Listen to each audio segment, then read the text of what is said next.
Météo et avalanche en ski de rando. Bonjour à toutes et à tous, ici c'est Rick et je me trouve en compagnie de Betty, monitrice de ski, et nous allons te présenter comment analyser la météo et le risque d'avalanche quand tu fais du ski de rando. Donc peux-tu nous expliquer comment analyser ce risque d'avalanche et comment analyser la météo avant de partir en rando?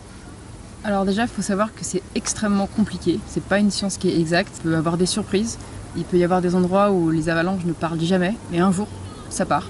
Il peut y avoir des endroits extrêmement tracés, où il y a plein de traces et ça peut quand même partir, on peut jamais savoir. Donc ce qui est bien, c'est s'entourer d'un professionnel, quelqu'un qui connaît très bien l'endroit, chaque station, chaque hors-piste a un peu ses endroits les plus dangereux, les lieux où ça partira jamais vraiment, mais on ne peut pas savoir. En revanche, ce qui est bien, c'est d'être un petit peu informé, un petit peu au courant des dangers principaux qui sont très faciles à éviter. Alors par exemple, on veut partir faire de la rando, il fait super beau, c'est le matin, tout va bien, tout a l'air d'être super. Première chose à faire, c'est consulter le bulletin d'avalanche fait par Météo France, qui est disponible pour chaque secteur des montagnes. Il faut savoir déjà à quelle heure vous allez faire votre rando. Alors si c'est le matin tôt, c'est super. La neige est encore froide de la nuit, le manteau neigeux peut être stable, bien tenir. Si, selon vos disponibilités en tant que saisonnier qui travaillez dans la station, il faut savoir que peut-être que vous allez que être dispo l'après-midi. À ce moment-là, il faut se renseigner, savoir si la neige va encore assez bien tenir. Il faut regarder autour de soi. Il faut vraiment lever les yeux, regarder partout, regarder sur quel versant il y a déjà eu des coulées. Il y a déjà eu beaucoup de coulées sur, je sais pas, tous les versants nord-est. Et ben, on va éviter les versants nord-est. Donc voilà, il faut être très attentif autour de soi. Commencer par regarder les environs. Donc il y a beaucoup de choses à respecter, mais il y a des grandes règles à savoir qui ne sont pas très difficiles. Donc on va quand même commencer par le facteur humain, parce qu'il faut savoir que la plupart des avalanches sont déclenchées par nous-mêmes. Ça veut dire que sur une pente relativement pentue, on va passer, et c'est nous-mêmes avec notre poids, avec les skis, qui allons déclencher l'avalanche. Alors déjà, pas qu'il y ait les copains en dessous, voilà, très important. Donc il faut y aller un par un, progressivement, pas avoir un groupe trop conséquent. Plus on est nombreux, plus ça va être compliqué d'évoluer. Si on est 2, 3, 4, c'est super, ce sera plus simple. Donc voilà, faire très attention à ce qui nous entoure. Pas déclencher d'avalanche sur d'autres gens. Ça peut sembler stupide, mais ça arrive beaucoup trop souvent. Donc toujours faire attention qu'il n'y ait pas un groupe en dessous aussi, quand on parce part. que si notre groupe est avec nous, on est le premier du groupe, notre groupe est derrière nous, il faut savoir qu'il peut y avoir, il y a eu des accidents cette année même où les gens étaient juste en dessous, on va dire le leader du groupe n'a pas fait attention. Et on peut aller ensevelir des gens qui sont en dessous de nous. Il faut faire très attention, on regarde s'il y a des traces, voilà. C'est pour ça qu'il faut être très attentif à ce qui se passe autour de nous. Et après, il faut savoir que dans un groupe, il va falloir être à l'écoute du ressenti de chacun. S'il y a quelqu'un qui est un petit peu plus aventureux, un petit peu plus casse-cou, qui va dire « mais si, je le sens super bien, on va le faire », et que les autres membres du groupe se disent « il est un peu tard, l'orientation de la pente n'est pas géniale, la neige a l'air fragile, il y a des plaques avant, on va revenir après là-dessus », il faut vraiment écouter le groupe. La plupart des accidents peuvent aussi être évités en écoutant le ressenti du groupe. Pas céder à la pression. Si on le sent pas, on le sent pas. C'est vraiment son choix personnel. Il ne faut pas y aller. Betty, au niveau du bulletin d'avalanche, qu'est-ce qu'il faut regarder dessus pour bien partir en rando? Alors, pour partir dans les meilleures conditions possibles, il va falloir regarder quelles faces sont les plus exposées ou les moins exposées. Alors d'abord, il faut savoir que la plupart des faces nord, donc vraiment de l'est à l'ouest, tout ce qui va aller vers le nord, va être plus dangereux. Donc on a 70% des déclenchements d'avalanche qui se font sur ces faces parce qu'il fait plus froid, moins exposé au soleil, et du coup le manteau neigeux met plus de temps à se stabiliser. Voilà, donc on va regarder par secteur quels sont les endroits qui sont plus ou moins dangereux pour éviter et minimiser le risque en permanence. D'ailleurs, on le voit souvent sur le bulletin d'avalanche. Il détaille, il y a deux parties, il y a la face nord et la face sud en fonction de l'altitude, et le risque peut varier en fonction de la face nord, de la face sud et de l'altitude.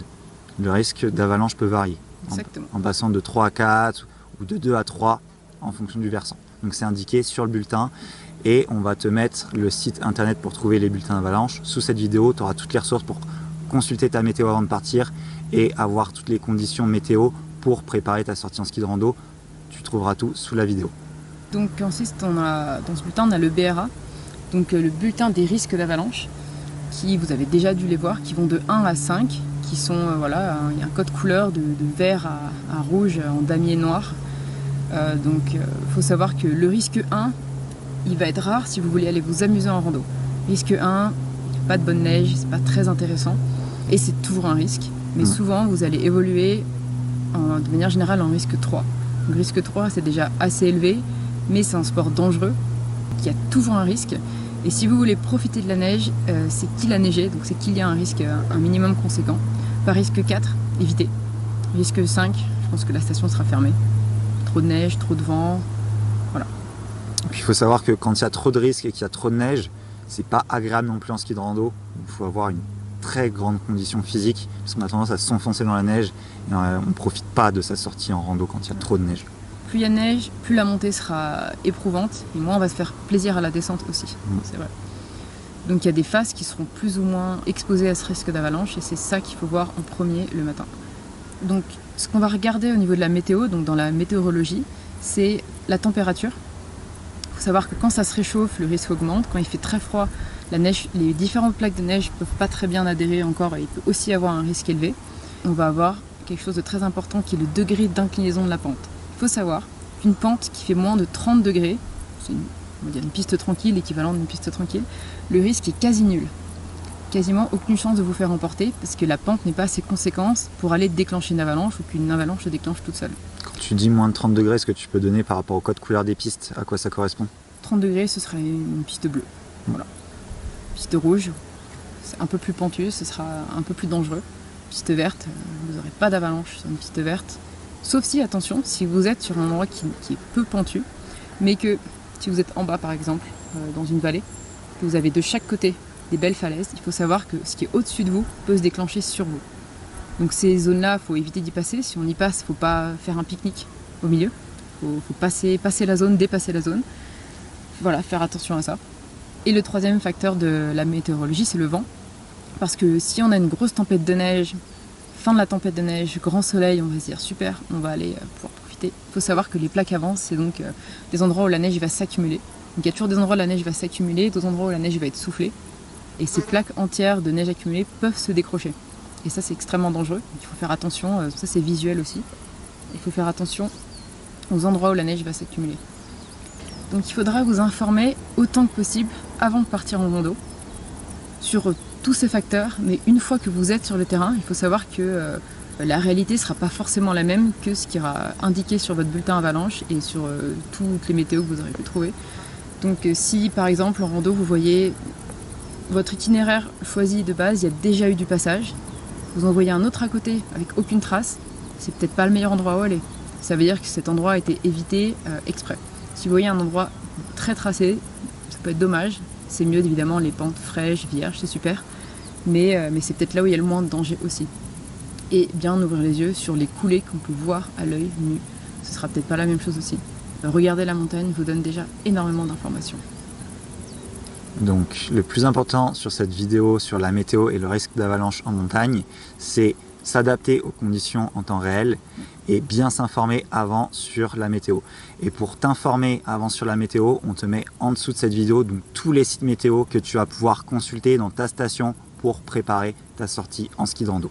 Donc si tu regardes cette vidéo, c'est très certainement que tu es intéressé par pratiquer le ski de rando. Peut-être as déjà-tu fait des sorties en ski ou peut-être voudrais-tu faire des sorties en ski de rando, mais tu doutes de toi et de tes capacités. En tout cas, bravo, car tu as compris l'importance de préparer ta sortie en ski de rando afin que celle-ci soit un plaisir. Si tu souhaites te préparer pour avoir un meilleur cardio, augmenter ta condition physique et respiratoire et accroître ton niveau d'énergie, je t'invite à cliquer sur le lien qui va se trouver sous cette vidéo. Tu découvriras un accompagnement d'1 mois intuitif et facile à suivre, que tu te trouves à la montagne ou non, qui te permettra d'atteindre la condition physique nécessaire pour profiter pleinement de tes sorties en ski de rando. Cet accompagnement te permettra d'augmenter ton niveau d'énergie, d'améliorer tes capacités respiratoires à n'importe quelle altitude. Donc ça va fonctionner que tu sois au niveau de la mer ou que tu sois au sommet en train de skier sur les glaciers. À bientôt pour la préparation au ski de rando. Découvre la montagne autrement, va plus loin que les touristes.